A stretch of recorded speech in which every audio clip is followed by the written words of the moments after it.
pushes it up and then gently levels it and goes.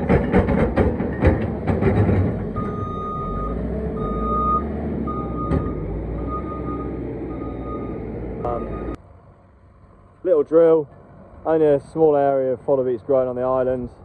Just does 3 rows at once. Hello there, welcome back to the channel. Thank you so much everyone's been watching.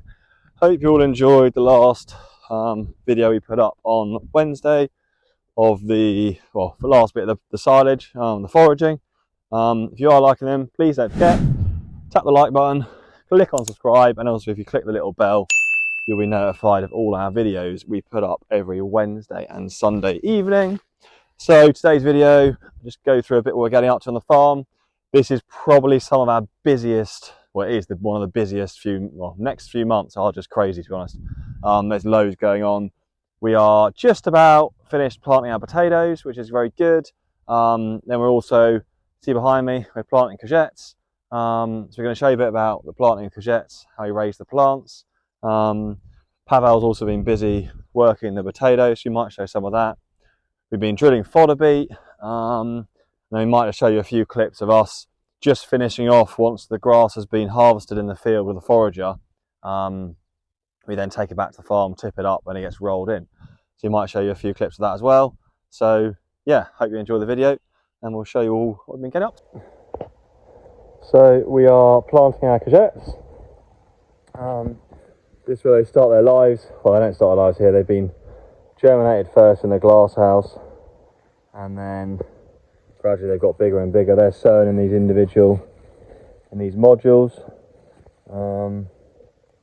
You can see you pull one up here. This bit here, that's called the module, and that is the courgette plant. Growing these little cubes, all got nice and moist. These are now the same, the size we're going to plant them outside. Once we get to about 3 leaves, this is 4 leaves. So we're going to take these out to the field now, and the guys are going to plant them. But yeah, they're looking well. Weather's warming up. Hopefully have a bit of rain at the weekend, and they're all going to take well. There's lots to get through and plant, so we're going to load up the trailer, take them out to the field. So following on from the clips I showed you in the greenhouse of the plants where we're loading them up, this is the plants now planted in the field. You can see very similar to the potato ridges we make little ridges. These first courgettes we plant, we actually raise the plants like you saw in the trays. So the trays are over here. That's just because we want to give them a good head start. So we want to get these courgettes again as early as possible. So we raise them in those trays, and then they grow into these little modules like this. And then when they get to about 3-4 leaves, they're big enough we can plant them outside. So then the guys come along, they've got their little trowels, and they physically just dig a little hole, put the plant in, cover it up, push it down a bit, and that's it. So they go and lay them all out first. You can see them all laid up in the row, and they'll come along and then just physically, as I just said to you then, just dig a little hole. They've got a little trowel, like that, put them in the ground, and they plant them. So we just do these 2 fields here. There's about 7 acres. These will all be starting to hopefully be picked in about 6 weeks time. And then we basically plant continuously to make sure we've got a succession of product to pick from usually about the last week of May right through until the end of October. But these will be these are raised, these are plants we're planting, but the next plantings from now on will all be seeds. So we'll just drill the seed straight away, and then it'll just direct into the ground, and it'll emerge because the conditions are nicer and they'll emerge really quick. So you can just see the trays here, we've laid them all out. This is the trays like we saw back in the greenhouse, and you'll see all the different modules. They just literally pop out like that, and then that can be planted. So yeah, these are all organic as well. These will now be covered with polythene. You can reuse some of the polythene that we used for the potatoes, and then it will be covered, and then in about 3 weeks time we'll uncover it, weed in between all the courgettes and then all into rows, and hopefully they'll be looking well, and they'll be ready to be picked at the end of May. That's our update on our courgettes. So we are here. John from Home Farm Contracting is drilling our fodder beet today. Cracking day, sun's out, this has all been ploughed, power harrowed. Power harrowing is levelling out the soil, and he's now drilling the fodder beet. So fodder beet is a feed we use for our cows, very similar to sugar beet, but it's like all like turnips or mangles. Little drill, only a small area of fodder beet's growing on the island. This does 3 rows at once. It's precision drilled, so it's tiny little seed, tiny little pellet that's drilled. He's got the John Deere 6430 on the front, and yeah, it's going into cracking conditions. Nice bit of moisture down below. If we have a dig around, hopefully we can find a little seed somewhere. Should be one somewhere. You can find, there you go, that little pink pellet. So that is one seed of fodder beet, and that's been drilled. It's got a little precision drill. So how the drill works is there's 3 rows in this bed. 1, 2, 3. 3 rows. There's 3 rows at a time, and he'll make his way up and down. He goes round the headland first, and yeah, this will be drilled. Then we'll get on. Fodder beet is quite a sensitive crop early on. It needs all the help it can get. It's quite a slow growing crop, takes about 10 days to emerge, but keeping the weeds out is a really, really important job. So we'll come next week with a pre-emergent spray. So that's something we spray on the soil before the fodder beet comes up, and that'll then provide a layer on top of the soil, which when the weeds come up, they'll then die. So that then gives the fodder beet the best chance of getting going. So the first couple of months are absolutely critical, keeping the weeds out and the fodder beet growing. Once you get about to June time, once you get to another couple of months time and the fodder beet emerges and gets up and growing, warmer weather, hopefully some moisture, the fodder beet canopy should really build up, and that then automatically will control the weeds, because hopefully the fodder beet leaves will meet in the row. That then reduces any sunlight from appearing in between the rows, which then obviously will restrict the amount of weed growth. So yeah, that's all good.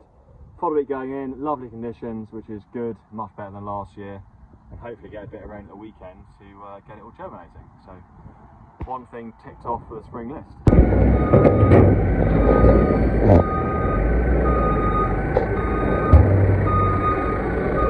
So we're getting to the end. I missed bits, but anyway, this is us. Will and the 6130M, he's rolling it. Very important job. So, but as mentioned before, got to try and get all the air out. Just had quite a few loads in. So Trevor here in the JCB, in his new JCB. Very smart machine. Literally about, not very old, a couple of weeks old. Pushing up. Just drizzling, which just sums up 2024, I guess.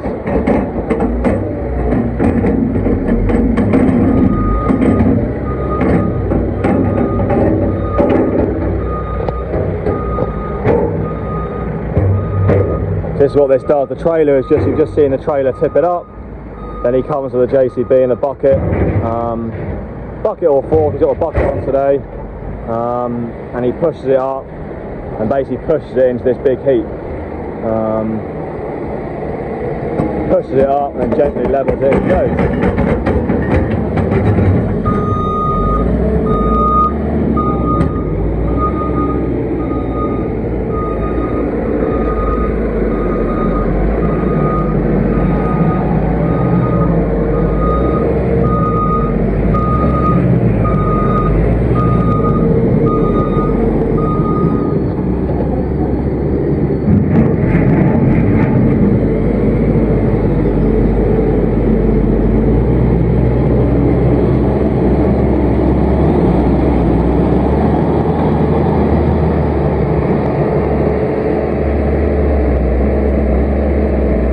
just goes, pushes it up, levels it off as he goes.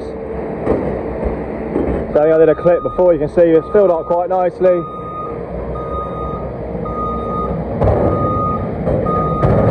Yield slightly down compared to, we've got about 4 more trailers to come in, and then that'll be us for first cut.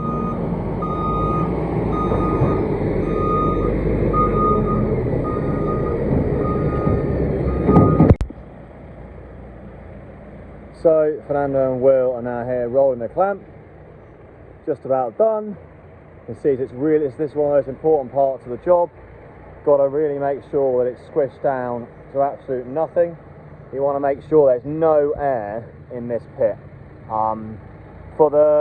This is just fresh grass at the moment, and we need to get it to preserve and basically ferment in order that it will then stay and store in this heap for a long time. So what we're trying to do is by rolling it, as we are here, the tractor's tyres, they are squashing all of the air out. So we're trying to remove all the oxygen from this heap, because we need this process to be anaerobic. So that's basically a fermentation process that's happening without oxygen present. That then enables the grass and everything to ferment, breaks down different organisms into sugars, and then once it's done that, it then becomes a stable material which will then store in this big heap until we want to use it. So for example, this one now, we've still got another month or so left to finish our silage from last year, and then we'll move on to this first cut in, I'll say probably about the start of June. And this clamp here will actually aim to empty this before, well, it might not get quite empty, but by the end of September, October, this will be nearly empty, and then we'll get this clamp filled up with maize, and the clamp alongside it, we then get that really full, and that'll then get us through again for another year's worth of grass silage. This then, all the tyres are now on the clamp. You can see all being sealed down, tyres across all of it. That just ensures all the air's kept out, plastic sheets kept in place, and then yeah, that's it now. We'll leave this closed up, say about 4 or 5 weeks, and then yeah, that'll be it, and we'll start feeding it. Fingers crossed it makes good silage. So thank you very much for watching today's video. Hope you've all enjoyed it and seen what we've been getting up to this week on the farm. Look forward to seeing you for Wednesday's video.